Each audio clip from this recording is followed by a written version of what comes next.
Agriculture chemistry 12th Rajasthan board के online YouTube channel पे Sonu chemistry sir के द्वारा आप सभी स्टूडेंट्स का हार्दिक अभिनंदन। जैसा कि आप जानते हैं कि हम यूनिट नंबर 10 जैवाणु I like to say biomolecule को डील कर रहे हैं और एग्रीकल्चर केमिस्ट्री की ये unit all competitive view exams के लिए बहुत ही ज़्यादा हेल्पफुल है। मैं आपको ये भी बताना चाहूँगा सभी स्टूडेंट्स को कि बायोमोलिक्यूल आई लाइक टू से जैव अणु यूनिट में से हर साल कोई ना कोई क्वेश्चन जेट के एग्ज़ाम में जनरली आता रहता है। एक बात आप सभी क्लियरली सुन लीजिए, ये यूनिट हमारे 12th राजस्थान बोर्ड का एग्रीकल्चर केमिस्ट्री का इम्पोर्टेंट पार्ट है, इसलिए इस यूनिट को करने में हमें विशेष ध्यान देना है। इस यूनिट का एक और फ़ायदा ये है कि ये ज़्यादा नंबर की यूनिट है। जो स्टूडेंट रेगुलर ऑनलाइन वीडियो देखते हैं उन्हें पता होगा कि हमने जब इस यूनिट को स्टार्ट किया तो हमने जैवाणु की डेफिनेशन को डिफाइन किया। ऐसे कार्बनिक जटिल अणु जिनका प्रयोग जैविक कार्यों को संपन्न करने में होता है जैवाणु कहलाता है। उसमें हमने आपको कार्बोहाइड्रेट, प्रोटीन, वसा, न्यूक्लिक एसिड, हार्मोन, विटामिन के बारे में समझाया, एक्सप्लेन किया। अभी आगे भी एक्सप्लेन होगा। स्टार्ट किया गया कार्बोहाइड्रेट को, कार्बोहाइड्रेट के बारे में समझाया गया, उसकी 4 विशेषताओं को डील किया गया। यदि रेगुलर व्यूअर हैं अपने इस चैनल के तो उनको पता होगा कि कार्बोहाइड्रेट का जनरल फॉर्मूला CHH2O जिसमें x और y बराबर हो भी सकता है और बराबर नहीं भी हो सकता। कार्बोहाइड्रेट कार्बन प्लस हाइड्रेट का कॉम्बिनेशन है। कुछ कार्बोहाइड्रेट ऐसे हैं जिनका सूत्र मैच नहीं करता, जैसे कि डीऑक्सीराइबोज, रैमनोज, और कुछ पदार्थ ऐसे हैं जिनका सूत्र मैच करता है पर वो कार्बोहाइड्रेट नहीं होते, लाइक दैट लैक्टिकम, फॉर्मेल्डिहाइड, एसिटिकम। ये पुराने वीडियो में इसकी नॉलेज दी गई है। इसके बाद हमने कार्बोहाइड्रेट का वर्गीकरण पढ़ा भौतिक गुणों के आधार पर, जिसमें उसे 2 भागों में बांटा गया, शर्करा और अशर्करा। उसके बारे में डिटेल में क्लास नंबर 3 में दिया हुआ है। उसके बाद हमने कार्बोहाइड्रेट का क्लासिफिकेशन किया जल अपघटन के आधार पे, और जल अपघटन के आधार पर कार्बोहाइड्रेटों को डिवाइड किया गया 3 कैटेगरीज में। Number 1 monosaccharide, number 2 oligosaccharide, number 3 polysaccharide. मैं बताना चाहूँगा कि प्रीवियस वीडियो में हम मोनोसैकेराइड कंप्लीटली पढ़ चुके हैं और अब हमारा फोकस डायरेक्टली ओलिगोसैकेराइड पे है।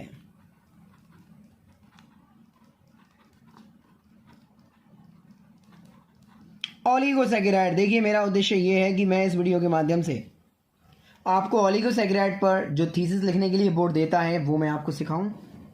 ओलिगोसैकेराइड पर थीसिस लिखने के लिए बोर्ड कहता है तो आपको कम से कम ओलिगोसैकेराइड की 3 विशेषताओं को डील करना पड़ेगा।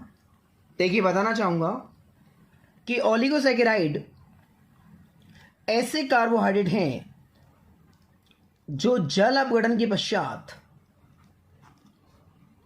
2 से 10 छोटी छोटी मोनोसैकेराइड इकाइयों में ब्रेक हो जाते हैं। देखो स्टूडेंट्स, इसका पहला पार्ट था मोनोसैकेराइड, जिसका अर्थ था ऐसे कार्बोहाइड्रेट जिनका जल अपघटन नहीं होता, वो मोनोसैकेराइड में आते हैं। मोनोसैकेराइडों का नामकरण क्लास नंबर 3 में मैंने ऑलरेडी आपको बता रखा है। सेकेंड कैटेगरी है ओलिगोसैकेराइड, जो ऑन स्क्रीन आपके सामने है। ओलिगोसैकेराइड हम उन्हें कहते हैं जो जल अपघटन के पश्चात 2 से 10 मोनोसैकेराइड इकाइयों को बनाते हैं। जैसे मैं एग्जांपल देता हूं, आप गौर करिएगा। एग्जांपल 1 की बात करते हैं। मान लीजिए हम बात करते हैं सुक्रोज की। सुक्रोज को मैंने जल अपघटित किया तो यकीन मानिए ये बना के देगा डी ग्लूकोज और साथ में बना के देगा डी फ्रक्टोज। अब आप देखिए कि सुक्रोज का जल अपघटन 2 मोनोसैकेराइड इकाइयों में हुआ है, देखिए आप, और 2 से लेके 10 मोनोसैकेराइड जो बनाएगा वो ओलिगो में आएगा, तो सुक्रोज ओलिगोसैकेराइड में आता है। अगले एग्जाम्पल से मिलिए। हम बात करते हैं माल्टोज की। देखिए हमारा इस वीडियो में उद्देश्य जो है वो ओलिगोसैकेराइड को लिखना है बोर्ड एग्जाम में। ओलिगोसैकेराइड बोर्ड एग्जाम में हमें बिल्कुल वैसे ही लिखना है जैसे ऑन स्क्रीन आपके बोर्ड पे है। ओलिगोसैकेराइड एक कार्बोहाइड्रेट की कैटेगरी है और एक ऐसी कैटेगरी है जो जल अपघटन के पश्चात 2 से लेकर 10 मोनोसैकेराइड इकाइयों को बनाती है। सुक्रोज जल अपघटित हुई, 2 इकाई बनाई, D glucose D fructose, oligo में आएगी। माल्टोज का किया जल अपघटन, पहली इकाई डी ग्लूकोज और दूसरी भी इकाई डी ग्लूकोज। अब आप देखिए कि माल्टोज ने ब्रेक होकर, माल्टोज ने जल अपघटित होकर 2 इकाइयां डी ग्लूकोज की बनाई। चाहे समान इकाई बने, चाहे अलग अलग भिन्न भिन्न इकाई बने, बट 2 से 10 इकाइयां बनने पर वो कार्बोहाइड्रेट ओलिगो में जाएगा। ये बात आप दिमाग में रखिए। सभी व्यूअर्स को बताना चाहूंगा कि राजस्थान बोर्ड ने ऐसे भी क्वेश्चन पूछा है कि सुक्रोज की जल अपघटन पर कौन कौन सी मोनोसैकेराइड इकाइयां बनती हैं। याद करने के अपने अपने फंडे होते हैं, अपनी अपनी स्टाइल से बच्चे याद रखते हैं। जैसे सुक्रोज को बताते हैं वो अपनी गर्लफ्रेंड। अब बताइए 12वीं की स्टूडेंटों की गर्लफ्रेंड सुक्रोज है तो ऑटोमेटिक याद है कि सुक्रोज की जल अपघटन से G मतलब ग्लूकोज, F मतलब फ्रक्टोज। 100% रटने के तरीके हैं, अपने अपने फंडे हैं, अपनी अपनी ट्रिक हैं और स्टूडेंट याद करके कॉम्पिटिटिव को सक्सेस भी बनाते हैं। सुक्रोज जल अपघटन के पश्चात कौन कौन सी मोनोसैकेराइड इकाइयों में टूटती है? गर्लफ्रेंड में टूटती है, G बोले तो ग्लूकोज और F बोले तो फ्रक्टोज। माल्टोज जल अपघटन के पश्चात G square means glucose. Number 3 देखिए, लैक्टोज का यदि हम जल अपघटन करते हैं तो लैक्टोज की जल अपघटन से हमें बनती है डी ग्लूकोज पहली यूनिट और साथ में बनती है डी गैलेक्टोज।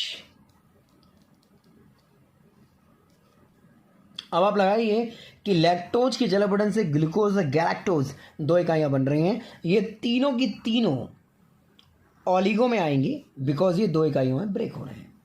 हाँ, पर्सनल हम इन तीनों को डाइसैकेराइड बोल सकते हैं। क्यों बोल सकते हैं उसका आइडिया आपको भी लग रहा होगा, क्योंकि इन तीनों ही कार्बोहाइड्रेटों की जल अपघटन से 2 मोनोसैकेराइड इकाइयों का संश्लेषण हो रहा है। तो पर्सनली हम इनका नाम डाइसैकेराइड भी बोल सकते हैं। सुक्रोज 2 इकाइयों में ब्रेक हुआ, माल्टोज 2 इकाइयों में ब्रेक हुआ, लैक्टोज भी 2 इकाइयों में ब्रेक हुआ। स्टूडेंट्स कैसे भी करके याद रखिए कि सुक्रोज की जल अपघटन से क्या बनता है, माल्टोज की जल अपघटन से क्या बनता है और लैक्टोज के जल अपघटन से क्या बनता है। Sucrose GF, maltose G square और लैक्टोज को डायरेक्टली रटिए। ज़्यादा ट्रिक बनाएंगे तो ट्रिकों का ट्रक बन जाएगा, पता नहीं चलेगा कौन सी ट्रिक कहाँ लग रही है। तो ऐसा नहीं हर एक को ट्रिक से याद करेंगे। लैक्टोज को याद करिए, डी ग्लूकोज और डी गैलेक्टोज में ब्रेक होता है। अच्छा एक चीज़ देखिए, अब रेफिनोज शर्करा की बात करते हैं। मान लीजिए रेफिनोज का यदि मैं जल अपघटन करता हूं तो पहली इकाई बनेगी डी ग्लूकोज, दूसरी इकाई बनेगी डी फ्रक्टोज और तीसरी इकाई बनेगी डी गैलेक्टोज। अब आप लगाइए कि रेफिनोज के जल अपघटन से 3 मोनोसैकेराइड इकाइयां प्राप्त हो रही हैं। देखो, लेकिन आप जानते हैं कि ओलिगोसैकेराइड हम उसे बोलते हैं जिसके जल अपघटन से 2 से लेकर 10 तक मोनोसैकेराइड इकाइयां प्राप्त होती हैं। चाहे 2 प्राप्त हो, चाहे 3 प्राप्त हो, 4, 5, 6, 7, 8, 9, 10 तक प्राप्त हो, तो वो ओलिगोसैकेराइड की कैटेगरी में आएगा। रेफिनोज जल अपघटित हुआ, एक इकाई डी ग्लूकोज बनी, दूसरी इकाई डी फ्रक्टोज बनी और तीसरी इकाई बनी डी गैलेक्टोज। पर्सनली हम रेफिनोज को नाम दे सकते हैं ट्राइसैकेराइड का। क्यों? क्योंकि इसके जल अपघटन से बनने वाली इकाइयां हैं 3, ये इसका पर्सनल नाम हो गया। लेकिन डाइसैकेराइड हुआ, ट्राइसैकेराइड हुआ, आएगा किसमें? ओलिगोसैकेराइड में। रिमाइंड अप करिए, ओलिगोसैकेराइड वो कार्बोहाइड्रेट है जिसके जल अपघटन से 2 से लेकर 10 मोनोसैकेराइड इकाइयां प्राप्त होती हैं।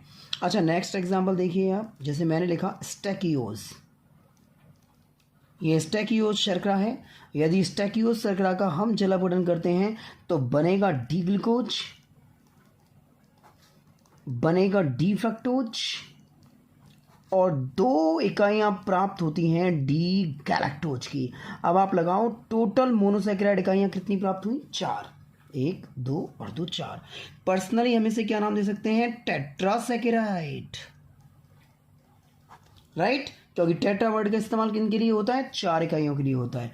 ट्राई का इस्तेमाल किन के लिए होता है? 3 इकाइयों के लिए होता है। डाई का इस्तेमाल किन के लिए होता है? 2 इकाइयों के लिए होता है।